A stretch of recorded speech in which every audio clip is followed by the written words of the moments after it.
தருமபுரி மாவட்டம் நல்லம்பள்ளி அருகேயுள்ள கொம்பேரி ஏரியில் மர்ம நபர்கள் விஷத்தை கலந்ததால் ஆயிரக்கணக்கான மீன்கள் செத்து கரை ஒதுங்கியதாக மீன்பிடிக்க குத்தகை எடுத்த பசுவராஜ் தெரிவித்துள்ளார்.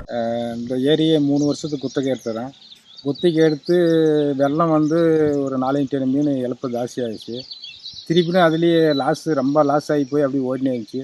இப்போ காலையில் பார்த்தபோது ஏகமாக தண்ணி துர்நாற்றம் அடித்து மீன்லாம் ஒரு 6-7 டன் மீன் செத்தெல்லாம் மிதந்துருக்குது.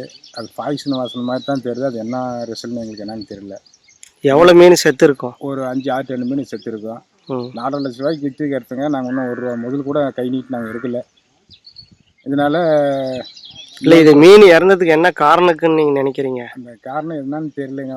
பாய்சன் வாசனை தான் தண்ணி புறமே ஒரு ஸ்மெல்லு ஜாஸ்தியாக வருது. அது என்ன வரைக்குன்னா இப்போ அதிகாரிங்க தான் எங்களுக்கு அது ஆய்வு பண்ணி எங்களுக்கு தெரியணும். இப்போ என்ன பண்ணணும்?